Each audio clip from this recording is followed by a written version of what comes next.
The 1950s are remembered for chrome, tail fins, in the golden age of the automobile.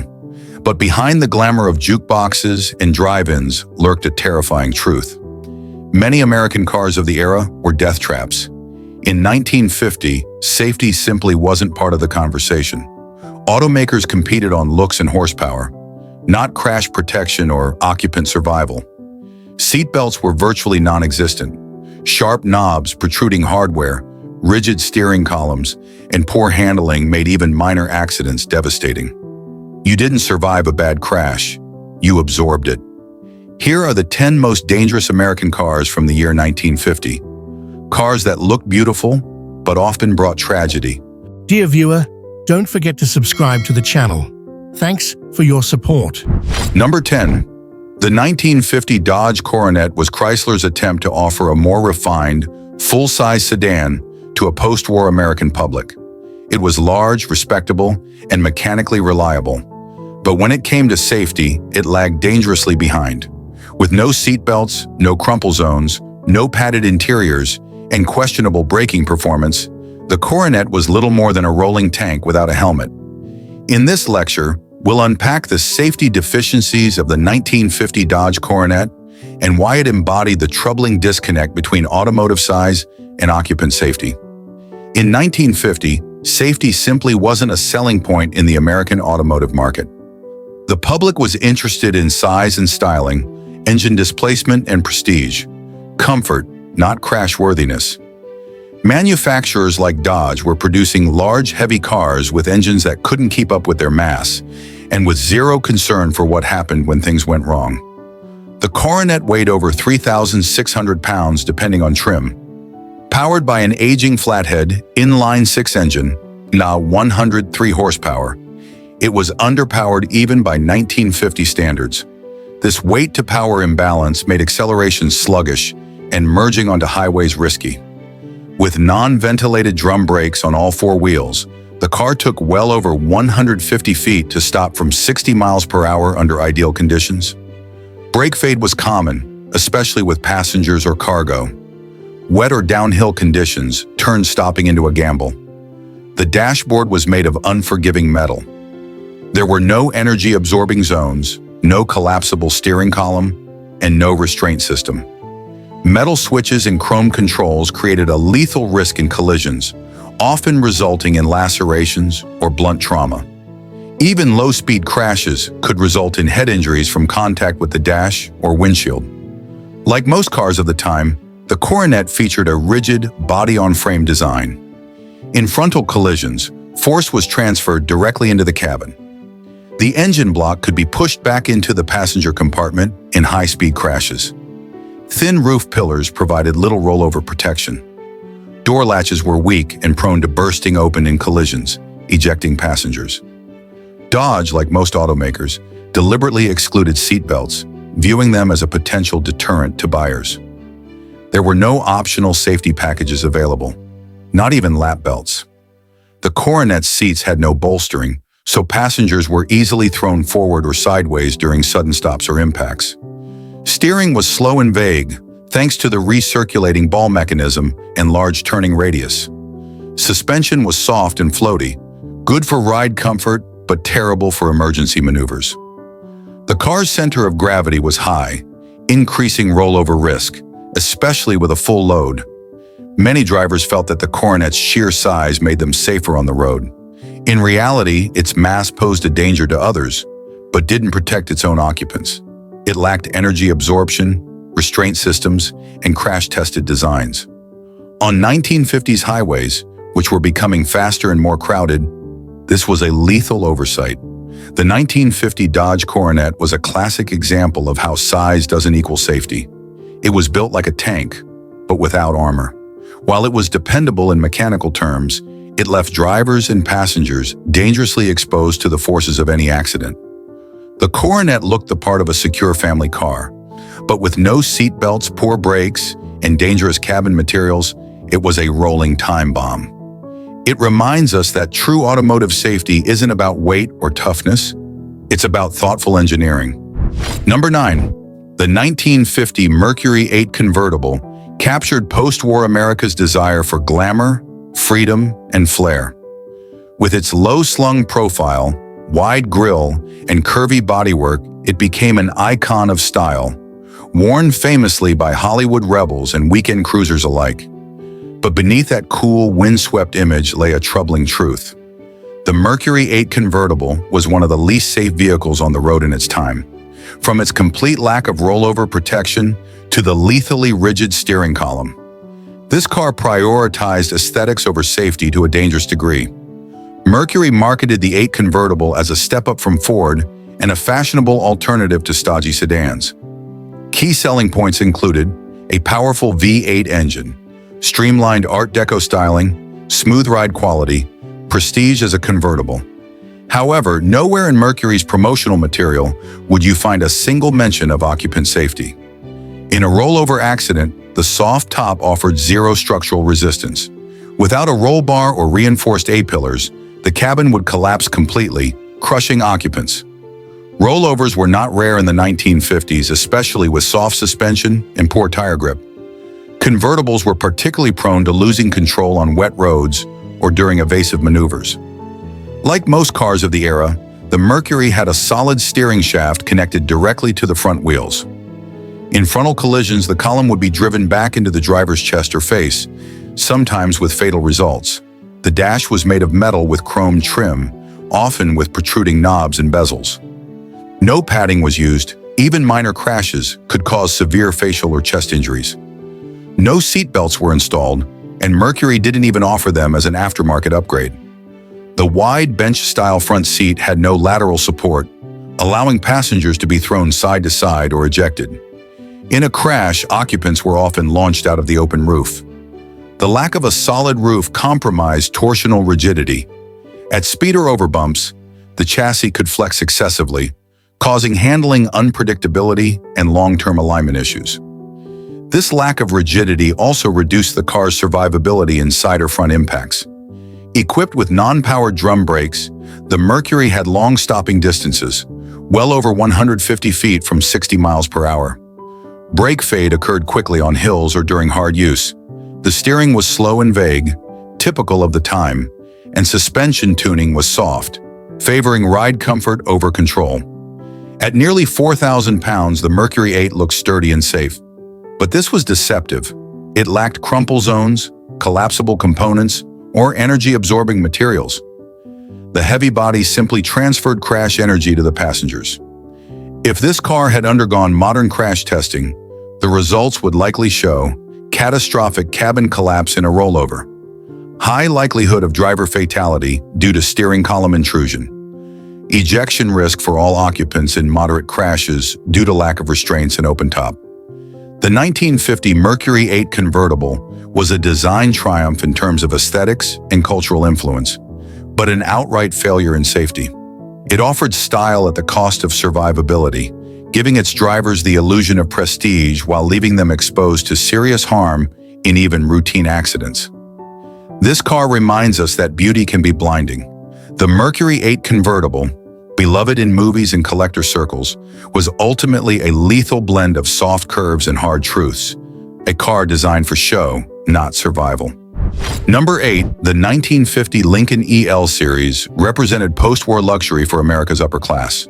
With its large stature, smooth V8 engine, and elegant styling, it was meant to compete with Cadillac and Chrysler in both power and presence. But for all its prestige, the EL series had deep safety shortcomings that made it dangerous by today's standards, and even questionable by 1950s. Despite its commanding road presence, this Lincoln failed in critical areas of ride stability, occupant safety, and crash survivability, making it a textbook example of how luxury did not equal safety during the early 1950s. Lincoln's designers aimed to build a car that offered a luxurious, soft ride, bold flowing lines with a massive grille, a smooth, high-torque V8 engine, a roomy, quiet cabin for long-distance cruising. What they didn't include: crumple zones, rollover protection, structural reinforcements for crashes, safe steering columns or seatbelts. The EL series used coil and leaf spring suspension designed for comfort, not control.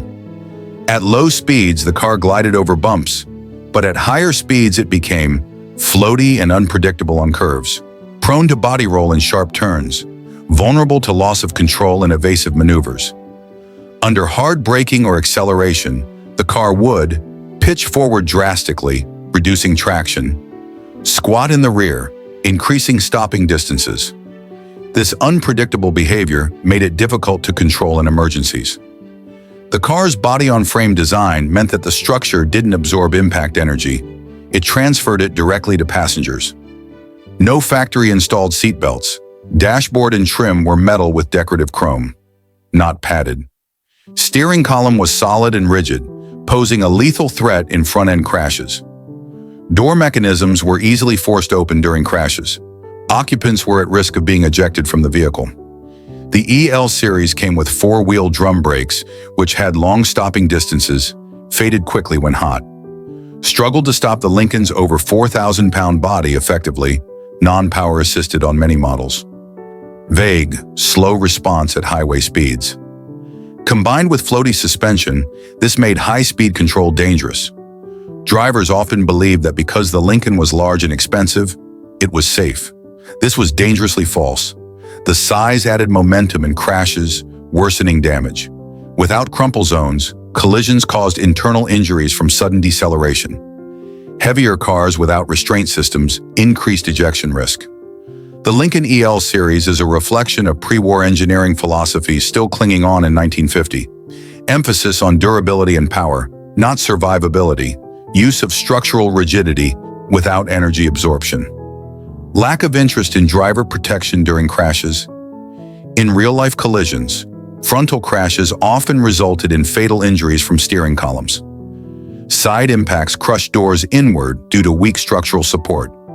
Rollovers were catastrophic without a reinforced roof, especially given the soft suspension. The 1950 Lincoln EL series may have been a symbol of power and wealth, but it was not designed to keep its passengers alive in serious crashes. It lacked virtually all safety engineering, and its suspension and braking systems were poorly suited to the car's size and speed. In the end, it offered prestige and plushness, but no protection. The Lincoln EL teaches us that automotive luxury in the 1950s was skin deep. Until the industry began to integrate serious safety technology in the 1960s and beyond, even the most expensive cars could be death traps dressed in chrome and leather. Number 7, the 1950 Buick Super sat between the entry-level Special and the high-end Roadmaster, offering premium size and comfort at a slightly more accessible price point. For many families, it was a sign they had made it. With its sweeping curves, long hood, and trademark venti ports, the Super looked like success. But underneath that chrome and bulk lay serious issues. As cars grew larger after World War II, safety engineering had not kept up. The Buick Super was a perfect example of a design that prioritized style and size over driver control or crash survivability. The 1950 Super weighed over 4,000 pounds and stretched more than 210 inches long. It was hard to maneuver in tight urban streets, poor at lane changes or emergency swerves, prone to body lean and understeering curves. The size gave it presence, but not precision. Buick's steering setup was heavy and slow by modern standards. Full turns of the wheel were needed to change direction. Response lagged at highway speeds. Road feedback was minimal, leaving drivers guessing about grip. This meant that even careful drivers could lose control in emergencies, especially in wet or gravel conditions. The Super's tall body and narrow side windows created large blind spots, especially in rear quarter views. Poor visibility when changing lanes or backing up. Difficulty spotting small cars, cyclists, or pedestrians. For comparison, modern cars have side mirrors and rear cameras, features the Buick lacked entirely. In dense traffic or parking situations, this was a serious hazard. Despite being large and heavy, the Buick Super offered almost no protection in the event of a crash. No seat belts or padded dash. Rigid steering column that could impale the driver in a collision. Weak door latches that often popped open on impact. Steel interior trim that became deadly shrapnel in sudden deceleration. In a collision, mass worked against occupants when there was nothing to restrain them. All four wheels used hydraulic drum brakes, which had long stopping distances, faded quickly with heat, struggled to bring such a heavy car to a halt. The soft, floaty suspension soaked up bumps, but it also let the car sway badly in corners, caused instability at speed, created a wallowy, delayed response in evasive maneuvers. So while it felt smooth cruising in a straight line, the Buick Super was out of its element when agility mattered most. Drivers in 1950 often believed bigger was safer, but the Buick Super showed that mass alone isn't enough. Its weight made it harder to stop. Its vague controls made avoiding collisions difficult, and in a crash, its stiff steel body passed impact energy directly to occupants. It was big and beautiful, but fundamentally unsafe. The 1950 Buick Super represents an era when car manufacturers focused on image more than innovation. The car's size, styling, and status drew buyers in, but its safety flaws were baked into the very design. Vague steering, massive blind spots, poor crash protection. Together, these made it a rolling risk, especially as traffic grew faster and more crowded in post-war America. Number 6, by 1950, Packard was still viewed by many as a symbol of upper-class motoring. The Packard 8 specifically was marketed as a luxury car for refined tastes, a comfortable cruiser with quiet power and prestige. Yet underneath that long hood and graceful exterior was a car designed in the pre-safety era, when luxury meant plush seats and chrome trim, not occupant protection. The 1950 Packard 8 was elegant on the outside, but primitive in crash safety, braking, and structural integrity, a dangerous mismatch for post-war roads. The Packard 8 was a full-sized, overbuilt vehicle, weighing well over 4,000 pounds.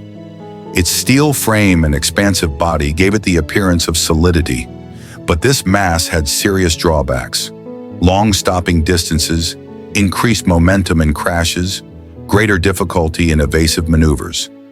Heavy cars without proportional safety engineering are accidents waiting to happen, and the Packard was no exception.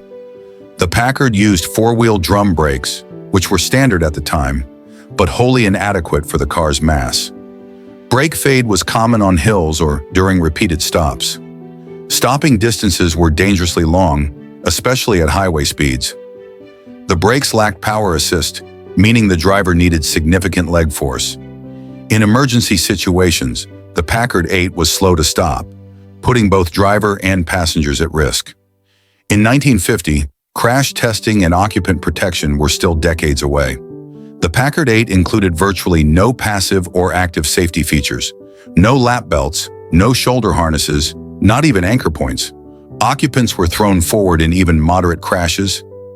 The solid metal dashboard and steering column became fatal impact zones. Although some manufacturers had begun offering laminated safety glass, it wasn't standard throughout the Packard 8 side, and rear windows were brittle and shatter-prone. Broken glass could cause severe lacerations during a crash. No crumple zones, no collapsible steering column. Doors that could fly open during a collision due to weak latches. The result? A car that transferred all crash force directly to the occupants. Plush seating, quiet ride. Elegant interior materials made the Packard feel safe, but in truth, the car was all comfort and no protection. Interior design focused on aesthetics, hard chrome knobs, steel trim, heavy rigid dashboards. All of these became lethal hazards in a collision. Though smooth on a straight road, the Packard 8 struggled when quick reactions were needed. Soft suspension led to body roll. Oversteer or understeer was common on slick roads. Bias ply tires provided poor grip. Combined with a heavy nose and slow steering ratio, this made the car sluggish and unpredictable in emergency maneuvers. The 1950 Packard 8 may have been built for comfort and prestige, but it was dangerously outdated when it came to driver and passenger protection. In an era when traffic was getting faster and more complex, the 8's underpowered brakes, lack of safety features, poor crash survivability made it a liability for anyone behind the wheel. For all its style and grace, the 1950 Packard 8 was a luxury car that left safety behind. Number 5. In 1950, Willys Overland, best known for its military Jeep legacy, ventured into new territory with the Willys Aero prototype, a compact car meant to offer post-war consumers a smaller, more economical option. This was a time when most American cars were growing larger and more flamboyant. Willys' compact concept was forward-thinking, but rushed, raw, and dangerously underdeveloped when it came to safety. While the production era would debut in 1952, the 1950 prototype was little more than a scaled-down shell, short on engineering, long on compromises. The prototype featured a notoriously short wheelbase, making it unstable at higher speeds, highly sensitive to crosswinds, prone to chassis bounce over rough pavement. It lacked the road-holding stability of longer cars, creating a jittery and unpredictable ride. Comfort suffered, but safety did even more. Willys aimed for a light, fuel-efficient body, but the result was a structure that was thinly paneled, lacking reinforcements, completely devoid of crash engineering. In a collision, force was transferred directly to the occupants. The small size and low mass made it lose most head-on crashes against larger vehicles. Thin steel in doors and fenders, weak door latches that could fly open, virtually no side impact resistance. The Aero prototype was built for economy, not survival.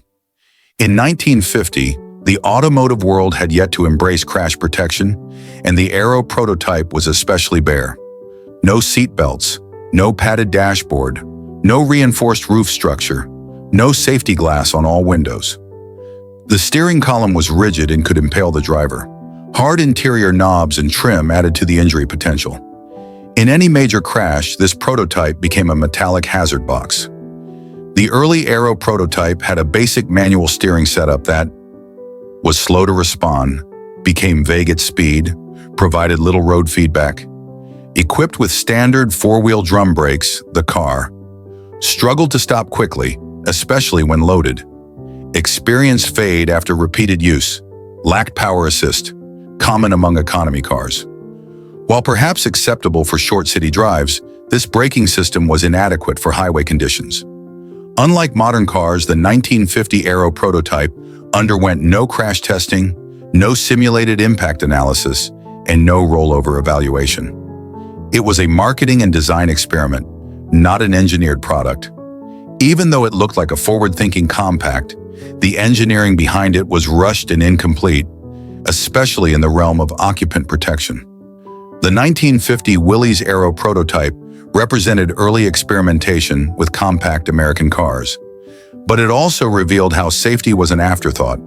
With short, unstable wheelbase, no crash-worthy structure, no safety features or reinforced design. It was a dangerous car to drive, even by the lenient standards of the early 1950s. Though the production Aero would improve in some areas, the prototype was a rolling example of how innovation without safety leads to risk, not progress. Number 4. In 1950, Mercury introduced the Monterey as a stylish, upscale trim level of its 8 Series. Targeted at buyers who wanted a bit more flair than a Ford, but couldn't quite afford a Lincoln, the Monterey hit the sweet spot of mid-century design, two-tone paint, wraparound chrome, and sleek, low-slung proportions. But beneath this appealing exterior was a sobering truth. The 1950 Mercury Monterey offered next to nothing in terms of safety engineering, particularly for roof strength and rear passenger protection. Despite the Monterey's smooth fastback lines and rigid profile, its roof structure lacked real strength. The roof pillars were thin, especially the rear ones, providing minimal rollover protection. The steel used in the roof and its frame was not reinforced for collapse resistance. In the event of a rollover accident, the roof could crumple onto the occupants, especially the front seat passengers. This made the vehicle particularly unsafe in high-speed accidents, especially on curved or slick rural roads where rollovers were more common. While the driver and front passenger were relatively better protected by the dashboard and structure ahead of the firewall, rear seat occupants were largely an afterthought. No padded surfaces, rigid seat backs, and exposed metal trim. Rear cabin doors were thin and weak, with minimal internal bracing. There were no safety locks or crumple design to slow impact forces. In a rear-end collision, backseat passengers would bear the brunt of the force with little structural protection, especially given the low seating position and absence of seatbelts. As was common in 1950, the Monterey lacked even the most basic occupant protection features. No seatbelts, front or rear. Steel dashboard with sharp protrusions. A rigid steering column that could spear the driver in a crash. Glass windows not yet made from fully laminated safety glass on all sides.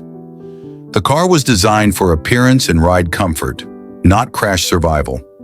The Mercury Monterey shared a suspension and frame with Ford's larger sedans. This led to a soft, floaty ride, but poor body control in emergency maneuvers. Narrow bias ply tires that had little grip, especially in the rain. Understeer and body lean in turns, raising rollover risk for a car with a tall roof and narrow track brakes were four-wheel drums and suffered fade under repeated use. Steering was slow and imprecise, and emergency maneuvers were difficult. Mercury advertised the Monterey as a sophisticated car for aspirational drivers.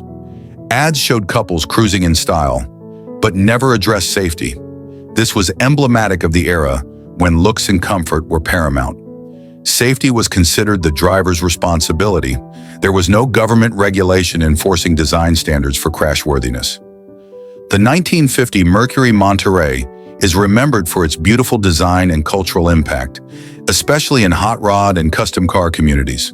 But from a safety engineering perspective, it was a rolling death trap. Weak roof that offered no rollover protection, total absence of rear passenger safety, no crash engineering or occupant restraints. It reflected a time when style ruled the showroom, but safety wasn't even on the design table.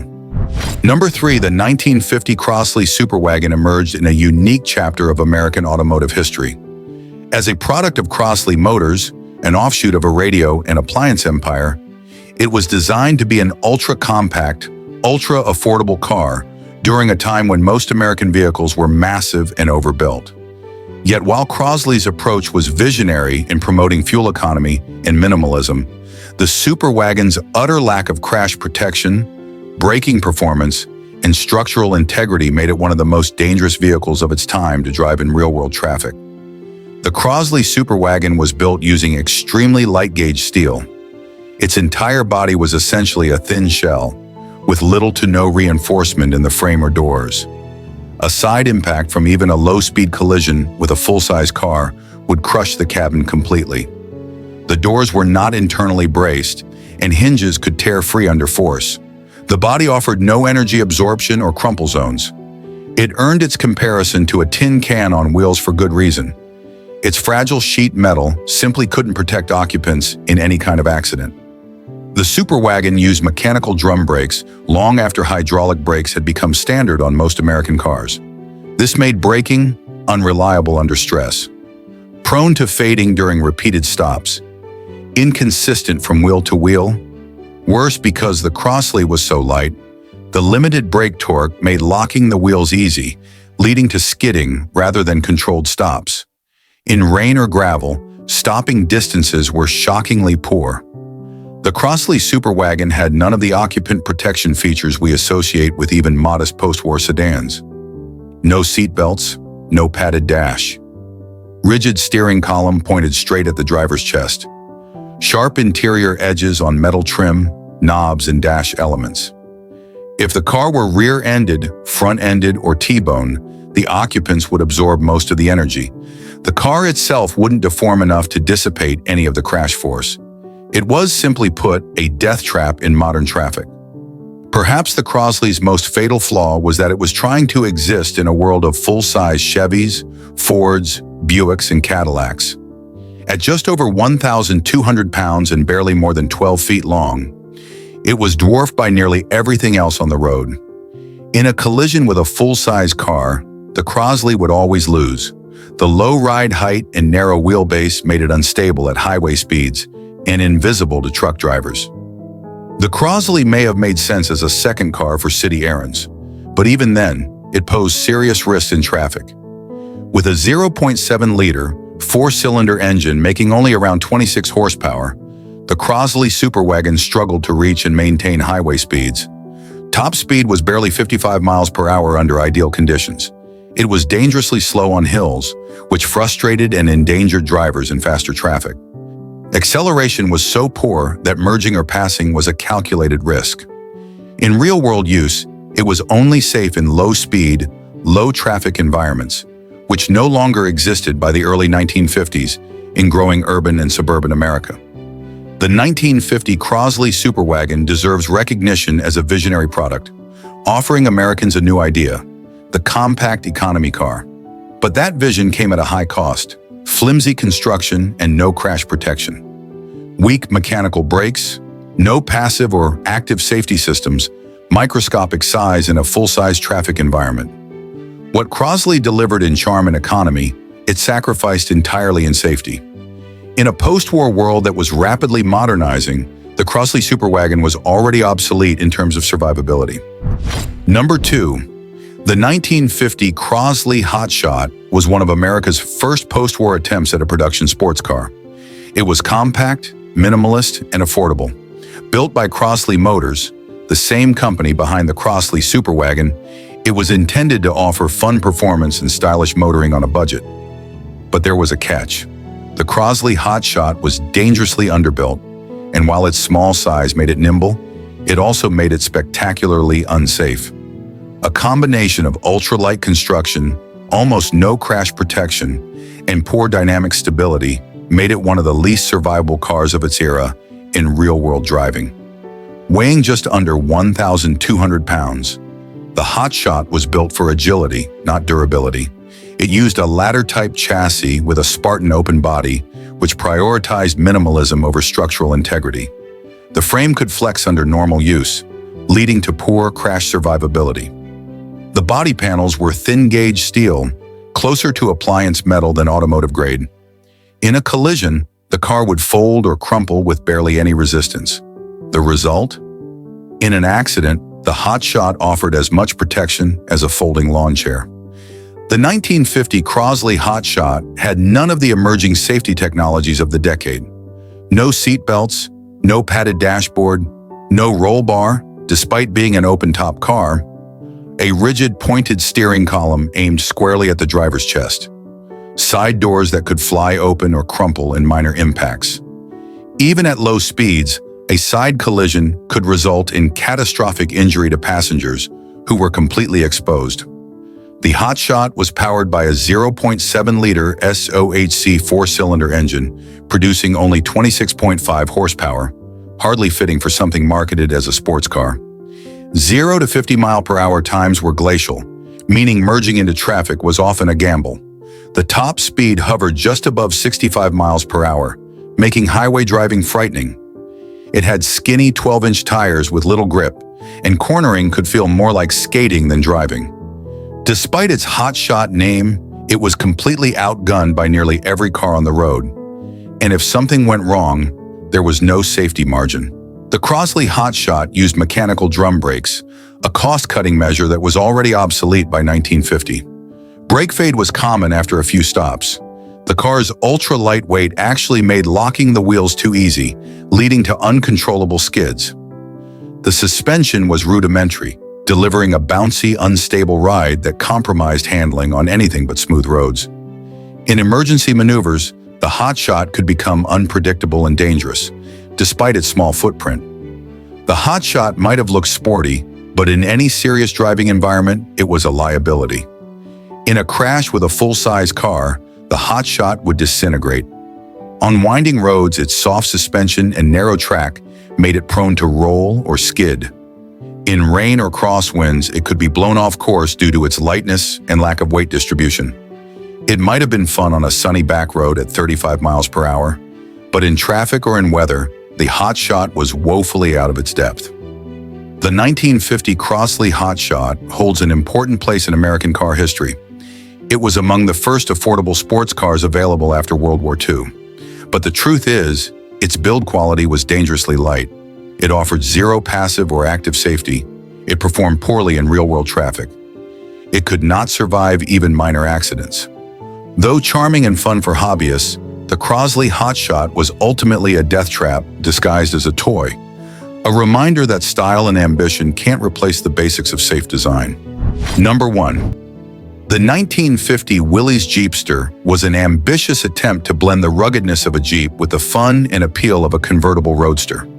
It was marketed as a fun crossover, a sporty two-wheel drive convertible that could take on a variety of terrains with style. The idea was appealing, a versatile convertible vehicle that could work for daily driving, weekend getaways, and even a bit of off-road exploration. But while it succeeded in the fun-to-drive department, the Jeepster's safety features were less than stellar, making it a dangerous choice for anyone pushing it beyond leisurely jaunts on country roads. The Jeepster was built with a basic, unibody structure that was designed more for cost-saving than safety. While it was relatively lightweight, this came at the expense of structural integrity. The frame wasn't designed to withstand high-impact forces, and its construction lacked the robustness necessary to protect occupants during serious crashes. Unlike modern crossovers that are designed with rigid crumple zones and reinforced frames, the Jeepster had no significant crash protection. The body panels were thin and didn't offer much resistance in the event of a side impact or front-end collision. The car was intended for light-duty use, but in a crash it could easily crumple, offering no real protection to its occupants. The Jeepster, with its high ground clearance, narrow stance, and soft suspension, was prone to rollovers, especially during quick maneuvers or emergency situations. While designed to have some off-road capability, the lack of stability at higher speeds made it unsafe on highways or winding roads. The high center of gravity and relatively narrow track meant that in an emergency swerve or tight turn, the Jeepster could easily tip over, especially if the driver panicked or overcorrected. Its soft suspension and lack of anti-roll bars meant it was highly susceptible to losing its balance in situations where more stable vehicles would have held their ground. In essence, while the Jeepster might have been fun off-road, it was a terrible choice for high-speed driving or in conditions where control was paramount. One of the most alarming flaws in the Jeepster was its windshield frame, which was not just an aesthetic feature, but an actual structural component. In a crash, this frame could become a deadly hazard. The windshield frame was made from metal that was not reinforced for crash safety. In a head-on collision or rollover, the frame could shear off, sending sharp metal into the interior of the car, or even causing it to collapse inward. The lack of padding or energy-absorbing material around the windshield meant that, in a crash, the frame could easily be driven into the passenger area, posing serious risks to the driver and passengers. This flaw was particularly dangerous in frontal crashes, where a sheared-off frame could result in serious injury or death. While the Jeepster wasn't designed for performance, it still had to deal with the realities of real-world driving. The brakes were drum-type and lacked the performance needed for high speed or emergency stopping. This resulted in longer stopping distances, which is particularly dangerous on fast-moving roads. The steering was vague and provided little feedback, making it harder to control in emergency situations or at higher speeds. The handling was not crisp, and the soft suspension made it feel unstable, especially on twisty roads or uneven terrain. Even under normal conditions, the Jeepster's lack of precision and control made it a challenge to handle in situations where safety mattered most. The 1950 Willys Jeepster lacked any of the modern safety features we take for granted today. Some notable omissions included no seatbelts. Seatbelts were still an optional feature on many cars at the time, but the Jeepster did not make them a standard offering, leaving passengers unrestrained. No padded interior. The interior was rudimentary with sharp edges and no padding to reduce injury during a crash. No rollover protection. Convertibles, by design, lack the structural strength of hardtops, but the Jeepster had no additional reinforcement, leaving its occupants particularly vulnerable in rollovers. In essence, the Jeepster was a primitive vehicle by modern safety standards, built for style and novelty, but at the expense of passenger protection.